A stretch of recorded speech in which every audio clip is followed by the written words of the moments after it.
We have been talking about operations with functions and function notation. We're going to move on to composite functions. When you think about a composite function, I want you guys to think about a function inside of a function. So a function inside of another function. So let's look at what our guided note says. It says the composition of function f with function g is defined by f of g of x. That's how we're going to read it, f of g of x. Another way to notate this is f of g of x, where we have a parentheses around g of x. Okay, when we read this, we're going to read it as the first function of the second function of whatever that domain value is going to be, okay? In this case, again, we have f of g of the domain value, which is x. Now, we know we could put an element from the domain in there, so we could put 1 in there or 2. And then if that was the case, it would be read as f of g of 2 or f of g of 1.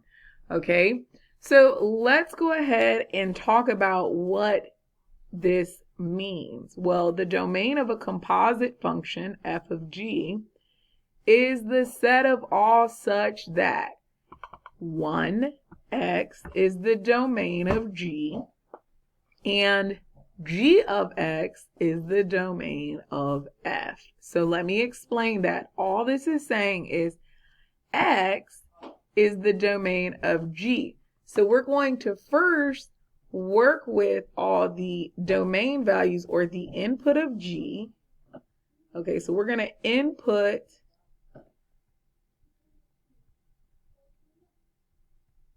in g, okay, to get, which is the function, right? So we're going to input in g, which is the function, and then that's going to give us the output g of x. So it's going to give us g of x, or the output. We take whatever that output is, and we're going to put that output, or g of x, into f. So all of the outputs of g of x become the domain values for f of x. Okay, so we take the output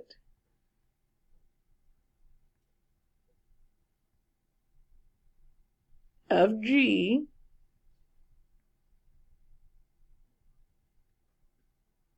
or we call that g of x,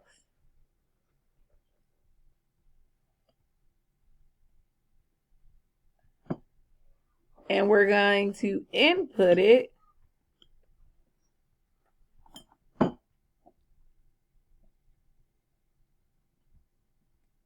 to f of x.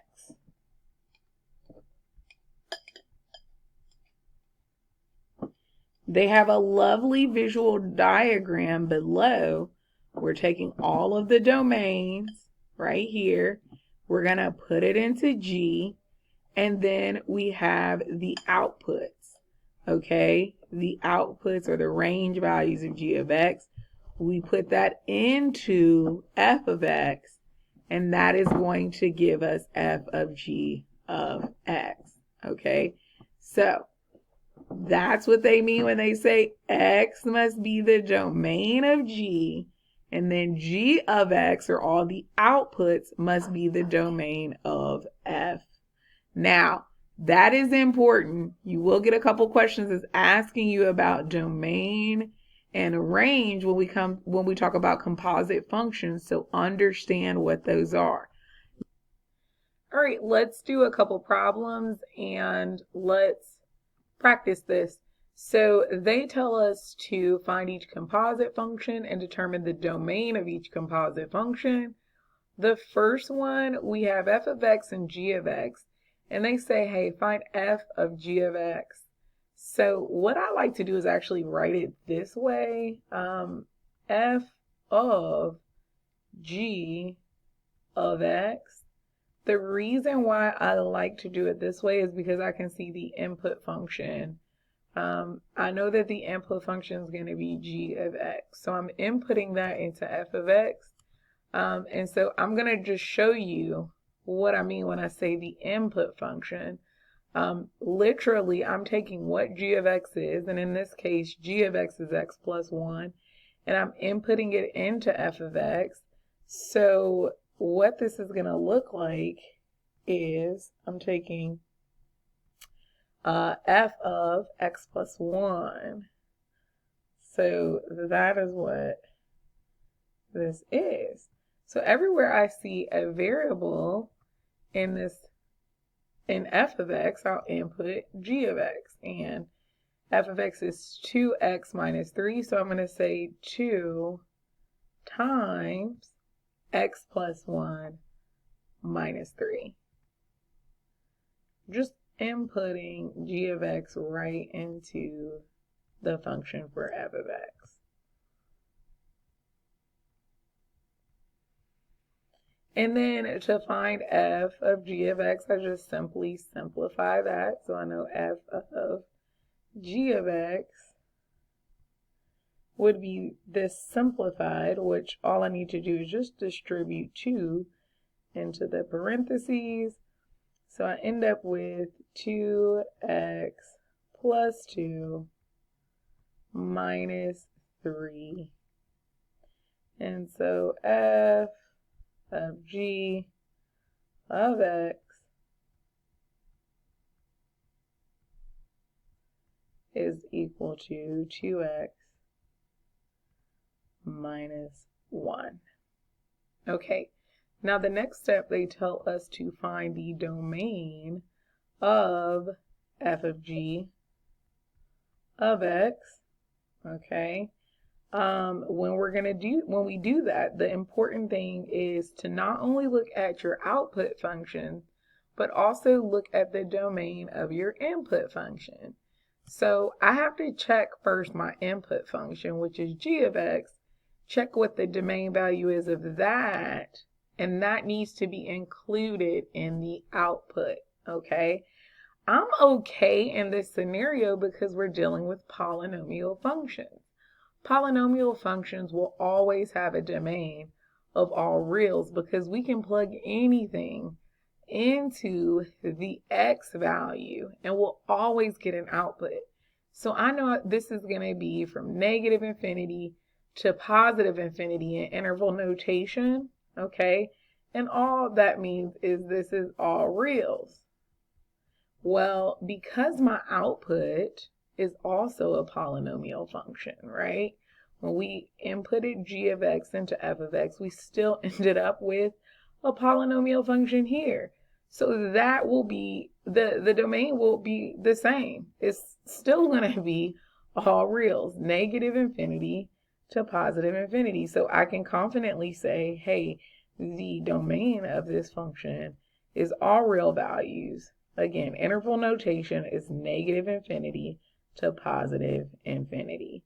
Now, I want you to pause the video looking at B. I want you to try. All right, so did you get this? Did you recognize that we were now taking g of f of x, which means our input function is f of x. So we're going to start by inputting f of x into g of x. So you should have had x minus 3 quantity squared plus 1. If you expand that out, that's x minus 3 times x minus 3, which you should have gotten as x squared minus 6x plus 9 plus 1. And so g of f of x is x squared minus 6x plus 10.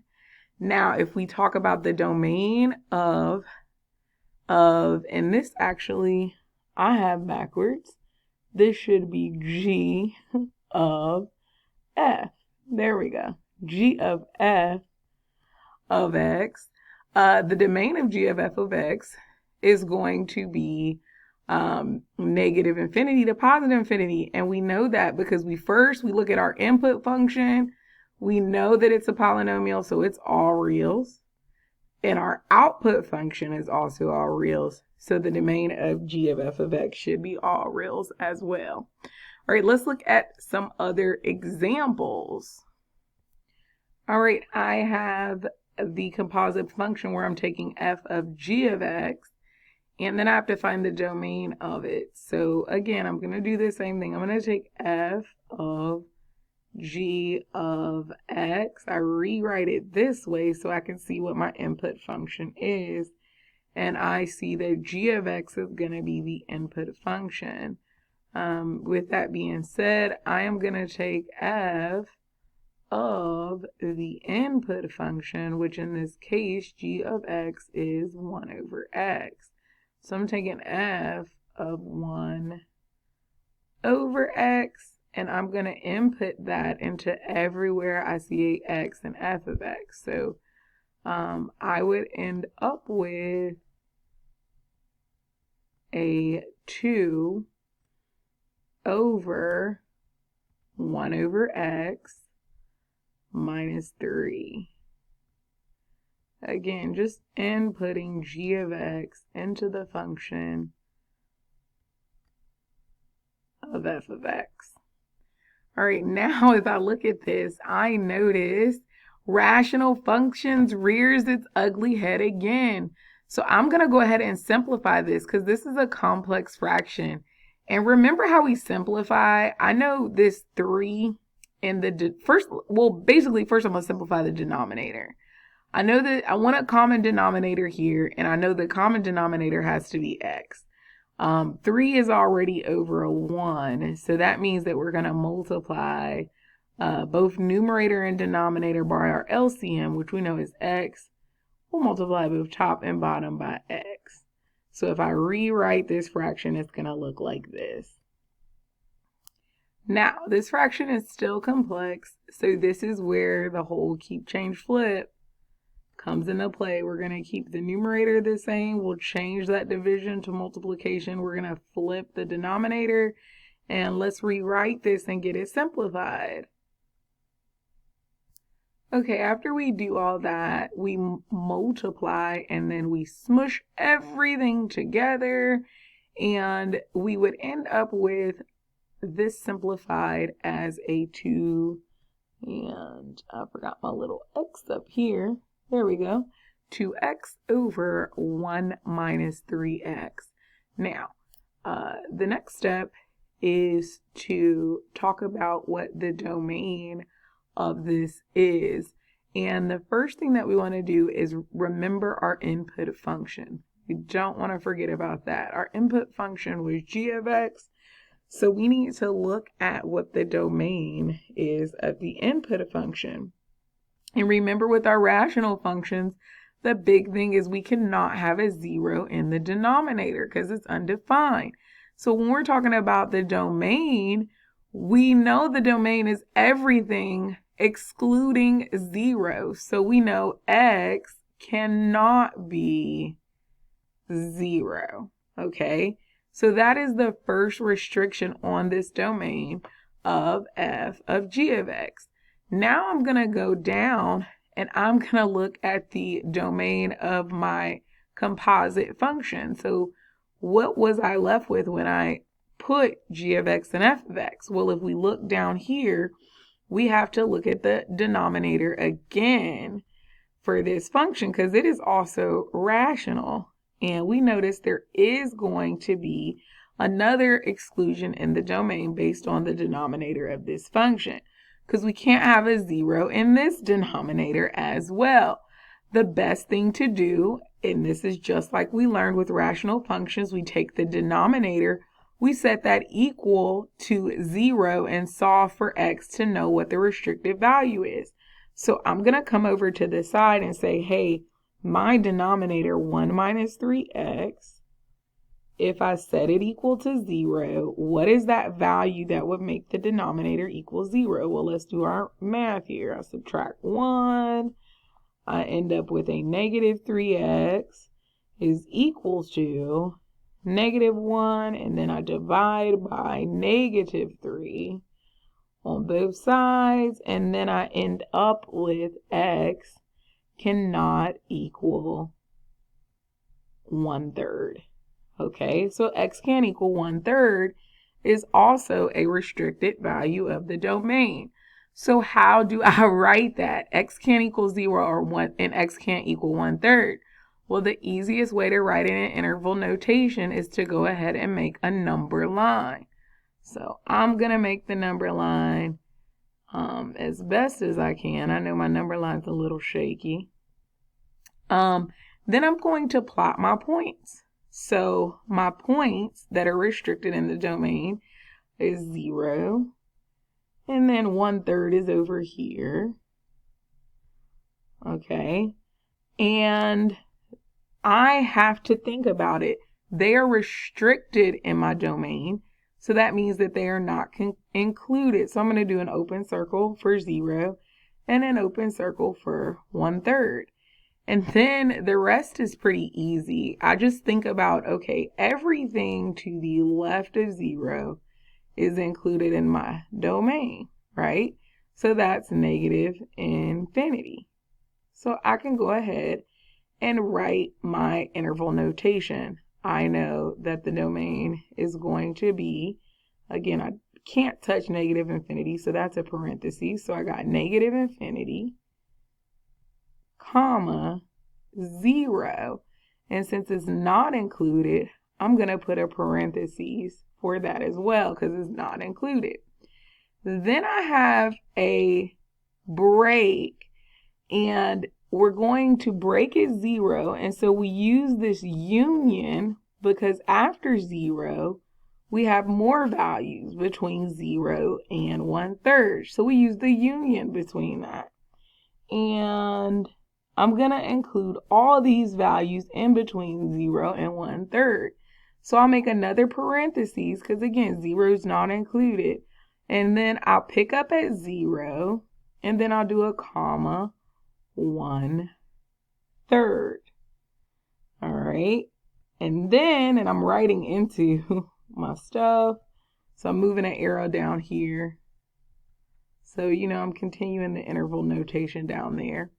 But then I'm looking, and I also have to include all these values on the other side of 1/3. Okay, there's a break, but then there's values on the other side of 1/3 all the way to infinity. So I'm going to do another union, and then I will say, hey, my boundary is going to be at 1/3, and it will go to infinity. This way I don't miss anything in my domain.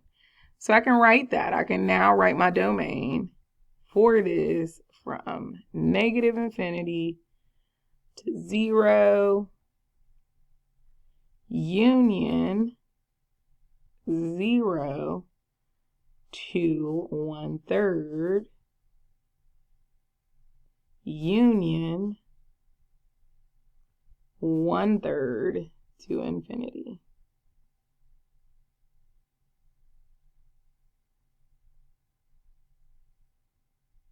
All right, now I am going to clear this off. I want you guys to try D, doing the same thing. Now be careful, we're actually going to be finding g of f of x. So think about what the composite function is.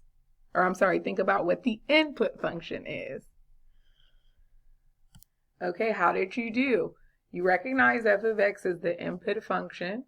So you input f of x into g of x. That would give you 1/2/x. Again, using your keep change flip, you're going to take the reciprocal of the denominator, and you should end up with x/2. Now we start talking about the domain.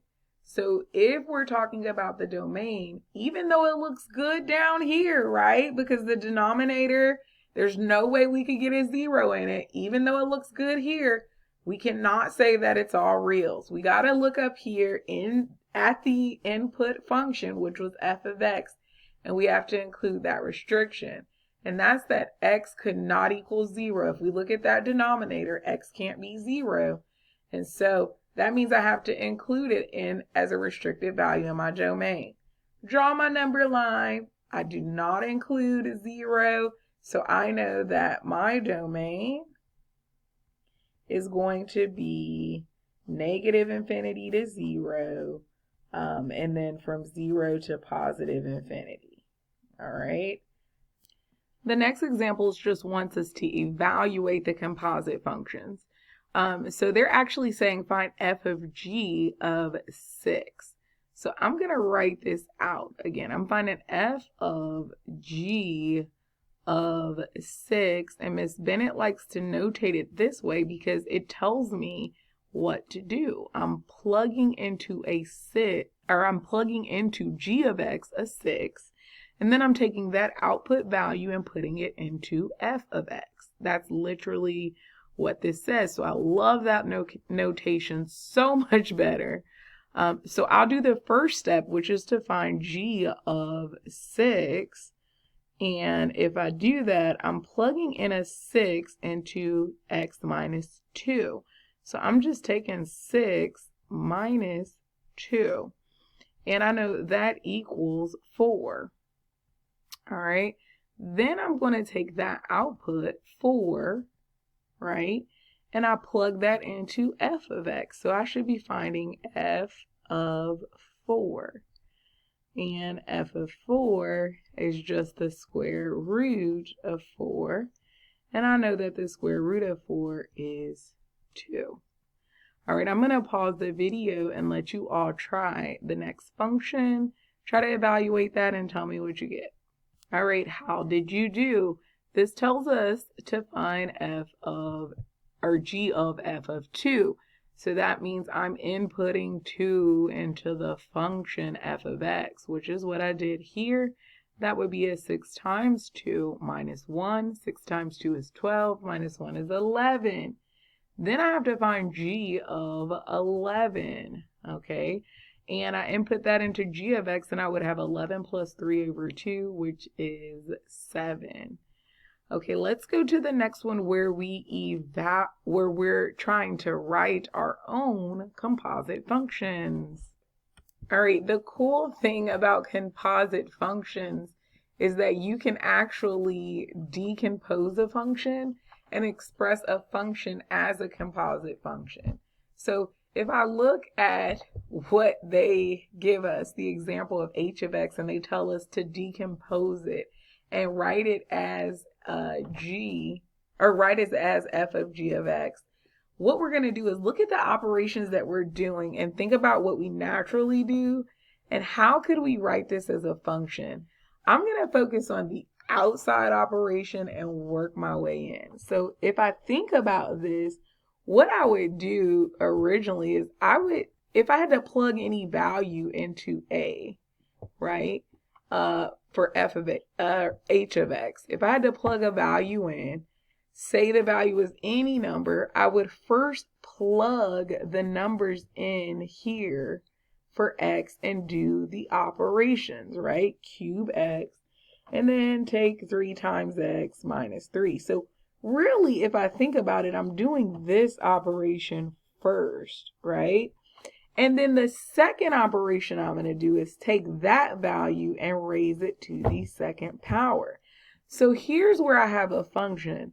If I think about the first operation, or g of x, right? Because we're writing this in terms of f of g of x. The first operation for g of x should be what I do in the inside, which is take x cubed minus 3x. Then let's look at my second operation. My second operation is to square everything, raise it to the second power. So my f of x would just be raising everything to the second power. So that would just be x squared.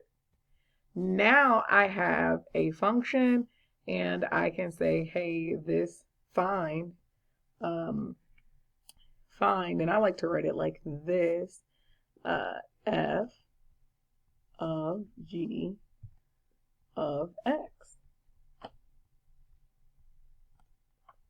Okay, I want you to think about this function. Pause the video. Could you write it as a composite function? Okay, and again, there's more than one way to do this, but just think about how you could break this down and write it as a composite function. All right, did you get what I got or something similar? I decided that g of x is going to be 3x minus 5. And then I said f of x is going to be 3 over x. So basically, I'm plugging in all of g of x into f of x. And notice I would end up right at the same spot of h of x. You could have did something different. You could have said g of x is 3x. And that f of x is 3 over x minus 5.